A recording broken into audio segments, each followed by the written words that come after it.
कवित्री मधुमिता हत्याकांड में उम्र कैद की सजा काट रहे पूर्वांचल के कद्दावर नेता व पूर्व मंत्री अमरमणि त्रिपाठी और उनकी पत्नी मधुमणि की रिहाई शुक्रवार की देर शाम हो गई। शाम 6 बजे तक सारी औपचारिकताएं पूरी कराकर डीएम कार्यालय से जेल प्रशासन के पास रिहाई के आदेश पहुंचा। जेलर डिप्टी जेल शाम 6:58 पर आदेश की कॉपी लेकर बीआरडी मेडिकल कॉलेज लेकर रवाना हुए। शाम को उन्हें रिहा कर दिया गया। कवित्री मधुमिता शुक्ला हत्याकांड में दोषी करार दिए जाने के बाद से अमरमणि और उनकी पत्नी मधुमणि त्रिपाठी को उम्र कैद की सजा सुनाई गई थी। रिहाई की खबर आने के बाद से उनके आज पूरे दिन समर्थकों में खुशी की लहर देखने को मिल रही है।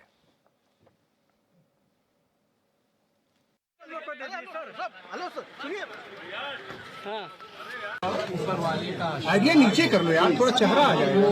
जफर भाई 20 वर्षों से पीछे हो जाए इसके लिए तरस रहे थे, अपने माँ बाप के लिए तरस रहे थे।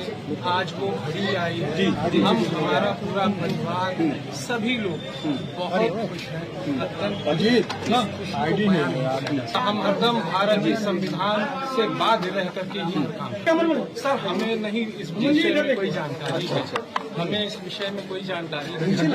अगर हमको कहीं किसी ने नोटिस या सुप्रीम कोर्ट हमें नोटिस करेगी तो हमारे सभी अधिवक्तागण उसका जवाब लेकर के सुप्रीम कोर्ट से बताया सर कि वो बेहद उनकी तबीयत खराब है, माता। अच्छा यहीं रहेंगे आज कब तक रहेंगे?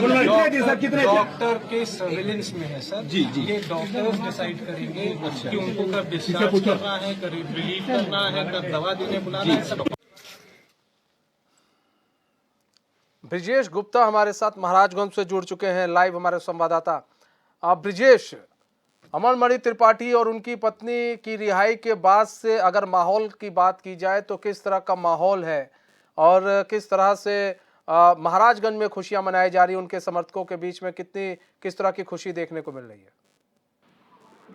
जी मनीष, आपको बता दें कि मधुमिता शुक्ला हत्याकांड में सजा याफ्ता अमरमणि त्रिपाठी की रिहाई जो है जैसे ही उनके समर्थकों में लगा उसी तरीके से उनके समर्थक जो है ढोल नगारे और जो है पटाखा फोड़कर जो है लोगों ने खुशी का इजहार किया। आपको बता दें कि पूर्वांचल के जो कद्दावर नेता माने जाते थे अमरमणि त्रिपाठी, वो जो है राजनीति में काफी सक्रिय थे, वो राजनीति को बना और बिगाड़ सकते थे। आपको बता दें कि महाराजगंज जिले के जो लक्ष्मीपुर विधानसभा है वहां जो है करीब जो है वो 4 बार विधायक रहे, उसके बाद जो है 2 बार मंत्री रहे। हालांकि हरिशंकर तिवारी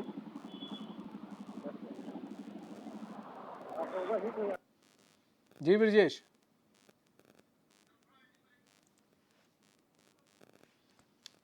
तो अमरमणि त्रिपाठी और उनकी पत्नी को कल देर शाम छोड़ दिया गया, उनकी रिहाई हो गई और उनके समर्थकों में काफ़ी खुशी है। क्योंकि देखिए, सबसे बड़ी चीज़ है अमरमणि त्रिपाठी का पूर्वांचल में एक अच्छा होल्ड था और वो विधायक भी रहे, मंत्री भी रहे, तो एक अच्छा होल्ड था।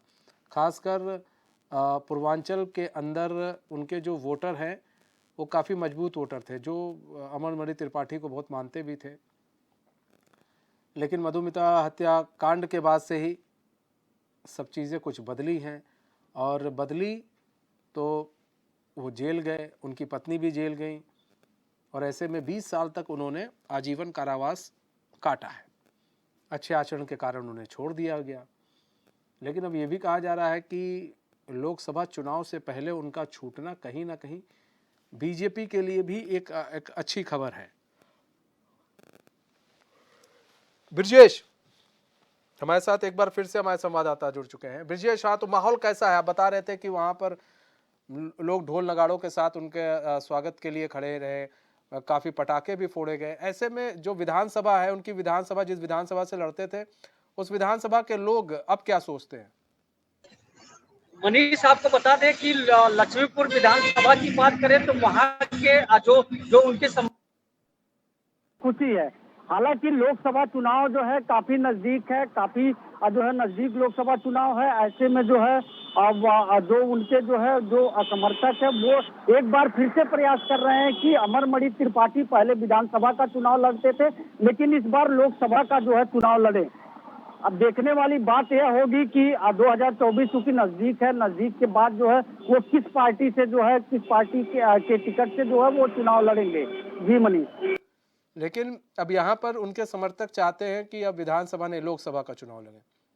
आपको क्या लग रहा है कि क्या इतना लंबा वक्त जो बीता है, इतना जो लंबा समय बीता है, वो अब अपनी जनता से कनेक्ट कर पाएंगे? क्योंकि देखिए कई लोग हैं 20 साल का एक लंबा सफ़र वो तय करके आ रहे हैं, वो भी जेल का। तो ऐसे में जनता भी पूछेगी भाई आपने कोई अच्छे काम के लिए तो जेल काटा नहीं है, बुरे काम के लिए जेल काटा है।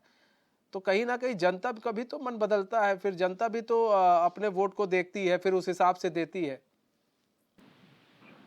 बिल्कुल मनीष, आपका कहना बिल्कुल सत्य है।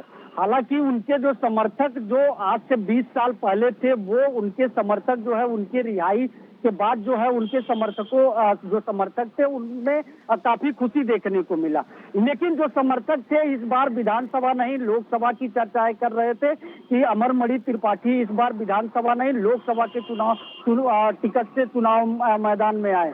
फिलहाल अभी मनीष जो है थोड़ा सा वक्त है, क्योंकि लोकसभा चुनाव जो है करीब 4 से 5 महीने और रह गए हैं।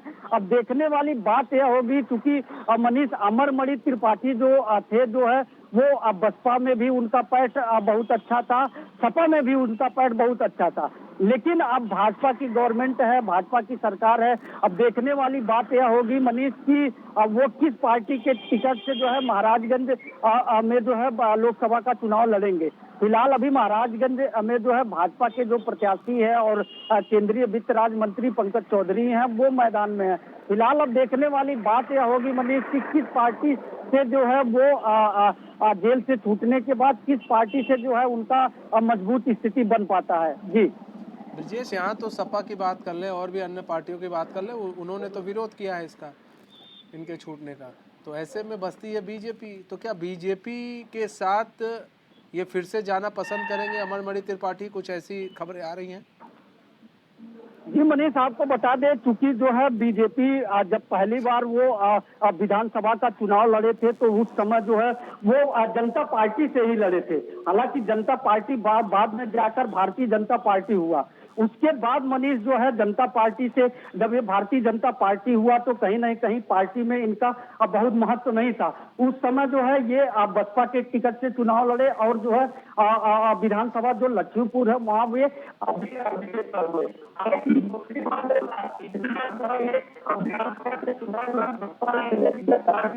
ठीक है ब्रजेश, आपकी आवाज़ सही नहीं आ रही। बहुत बहुत धन्यवाद हमारे साथ जुड़ने के लिए।